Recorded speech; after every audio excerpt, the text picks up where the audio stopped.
হয়, তাহলে কোরআন থেকে একটা ট্যাবলেট নিয়ে যাও। আল্লাহ বলছে কিয়ামত পর্যন্ত আমি আল্লাহ তার টেম্পার কমাবো না, জীবন দিবে, রক্ত দিবে, কোন জাতির সামনে তাদের টেম্পার কমবে না। এটি আওয়াজ থাকলে চিল্লা কর না আমার হাওয়া। আর একটু জোরে বলা যায় কি মার হাওয়া? মুসলমান ভাইরা আমার, তাহলে আমি এই আয়াতের ব্যাখ্যা আপনাদের দিতে পারবো না, সংক্ষিপ্ত করে বলছি। আল্লাহ কয় মাইয়াতির রাসূল ফাকাদ আতা আল্লাহ মান তাআল্লা ফামা আরসালনাকা আলাইহিম হাফিযা। আল্লাহ কয় বান্দা যদি আমাকে চাও তাহলে আগে নবীর অনুগত করো, যারা নবীর অনুগত করলো তারা আমি আল্লাহর অনুগত করলো। বুঝবেন অজগুলো অনেক লম্বা কথা। এবার বলেন তো ভাই, আগে রাসূলের অনুগত করা দরকার আছে না নাই?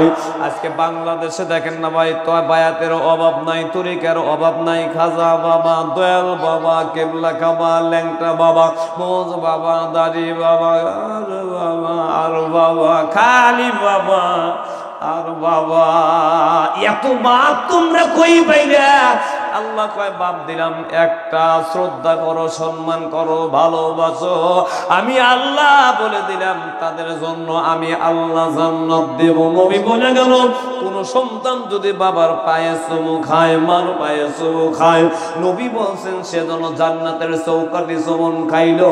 এটা সিল্লা বলা যাবে কি মারা হাওয়া? এই বাপ বাদ দিয়া আমরা বাপ বানাই খাজা বাবা। আপনাদের এই গাইবান্ধা জেলা আছে কি ভাই? নাই। খাজা বাবা নাই, দয়াল বাবা নাই, কেবলা বাবা নাই। যতই অস্বীকার করেন, আমি তো দেখে আসলাম ভাই, এই যে মহস্থান আপনাদের তো বগুড়া জেলার, অনেক মানুষ অনেক জেলার মধ্যে আমরা যাই। খাজা বাবা, দয়াল বাবা, কেবলা কাবা। আমি তরিকার বিরুদ্ধে কথা বলবো না, হক্কানি তরিকার দাম আছে, হক্কানি পীরের দাম আছে। কেউ যদি মনে করেন হুজুর পীরের বিরুদ্ধে কথা বলে, আল্লাহর কসম করে বলে গেলাম পীরের বিরুদ্ধে কথা হবে না। হক্কানি পীরের দাম অবশ্যই আছে, আমি কোরআন থেকে আপনাদের মাঝে বুঝিয়ে দেব। এবার আপনারা জবান খুলে বলেন তো, বেশি বাপ কি ভালো?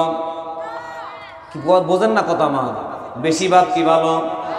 আমার আব্বা যদি 4টা বিয়ে করে, আল্লাহ কয় 4টাই তোর মা। সুবহানাল্লাহ। আল্লাহ কয় একাধিক বিয়ে করার অনুমতি আমি আল্লাহ দিলাম।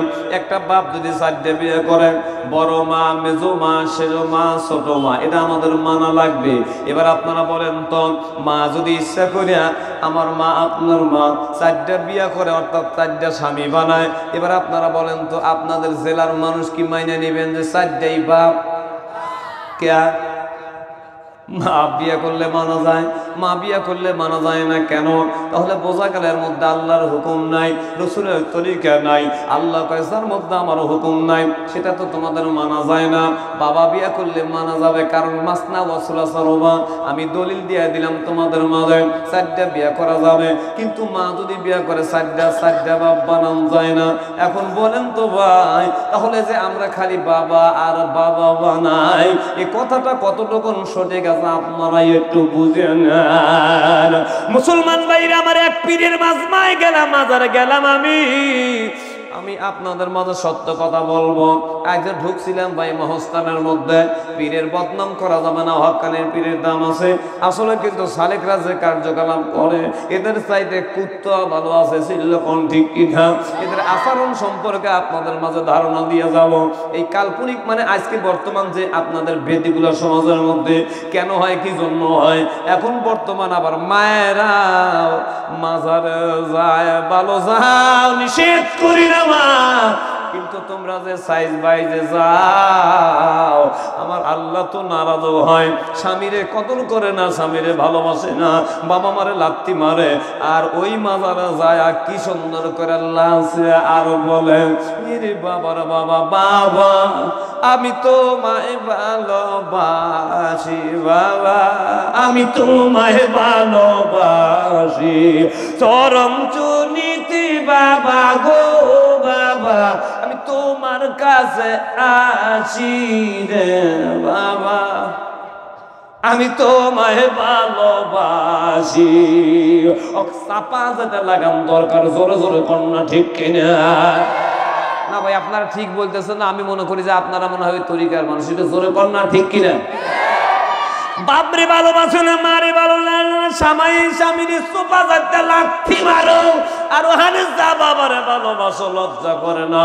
আজকে মহিলাদের কেন এই অনিয়ম হয়ে গেল বাংলাদেশে, আমি আপনাদের মাঝে বোঝাতে চাই ওদের মধ্যে ধর্মীয় জ্ঞান না থাকার কারণে, কোরআনের জ্ঞান না থাকার কারণে। এই যে আপনারা মাদ্রাসা স্থাপন করবেন, কোরআন সিয়া বলে গেলাম নবীর মাদ্রাসা যদি আপনারা বানান, এখানে একটা নারী পড়বে, পুরুষ পড়বে, একটা আলেমা হবে, হাফেজা হবে। কোরআন সিয়া বলে গেলাম এই হাফেজা নারী কখনো কোনোদিন ওই পীরের মাজমায়ে যায় লাসালাসি করতে পারে না, পারে না। আপনারা জবান খুলে বলেন তো, একটা হাফেজা আলেমা মাওলানা এরা কি লাসালাসি করতে পারবে? একটা আলেমা হাফেজা কোনোদিন পাখি জামা জাকে জামা গাইদা রাস্তার মধ্যে ঘুরতে পারে না। একটু চিল্লা বলা যাবে কি ঠিক কিনা? বাইরে আমার, এজন্য মাদের একটা রোগ দিছে আল্লাহ বাংলাদেশে, গোটা পৃথিবীর মধ্যে আমরা বাংলাদেশে লক্ষ্য করি মায়েদের একটা রোগ দেওয়া হলো। আপনারা জবান খুলে বলুন তো কেন রোগ দেয় আল্লাহ? আমি আপনাদের মাঝে জানা দেবো নবীর সঙ্গে নবীর আলোচনাটা দিয়া। কুত্তা ডেলিভারি হয় সিজার করা লাগে না, ছাগল ডেলিভারি হয় সিজার করা লাগে না, মহিষ ডেলিভারি হয় সিজার করা লাগে না, কুত্তা ডেলিভারি হয় সিজার করা লাগে না। একটু জনগণ ঠিক কিনা? মজা পাই না, জনগণ ঠিক কিনা? ফজর নামাজ পড়ে গোহাল ঘরে উকি মেরে দেখা যায় 14টা কুত্তার বাচ্চা জন্মগ্রহণ করে আসে। আপনারা জবান খুলে বলেন তো ভাই, এই কুকুরের কি ডাক্তার লাগছে, কবিরাজ লাগছে? সন্তান দিতে কখনো সিজার করা লাগলো না। কুত্তার যদি সিজার ছাড়া সন্তান হয়, আজকে বাংলার জমিনের মাদের কেন সিজার ছাড়া সন্তান হয় না? তাহলে বোঝা গেল কুত্তার চেয়েও তারা অদামি হয়ে গেছে, আচরণ তাদের খারাপ হওয়ার কারণে আমার আল্লাহ নারাজ হয়ে গেল। দেশি গরুর মধ্যে বিদেশি বীজ আমরা দেই, আল্লাহ কয় বীজ দিবে তোমরা, বাচ্চা বানাবো আমি। অবশ্যই যত বড় আকারের বাচ্চা হোক তোমাদের টেনশন চিন্তা নাই, তোমরা ঘুমায়া থাকবা। সুম্মা সাবিলা ইয়াসসারাম, আমি রাস্তা প্রশস্ত করে দেব, আমি আল্লাহ সন্তান ডেলিভারি করাবো। এজন্য ফজর নামাজ পড়ে গোহাল করে উকি মেরে দেখা যায় গাভীর পেট থেকে আল্লাহ তাআলা সন্তান বাচ্চাটা বের করে আল্লাহ গোহালের মধ্যে দাঁড় করা রাখছে। একটু সততা প্রমাণ করার জন্য জোরে বলেন ঠিক কিনা? একটা গাভীর পেট থেকে যদি সন্তান হয়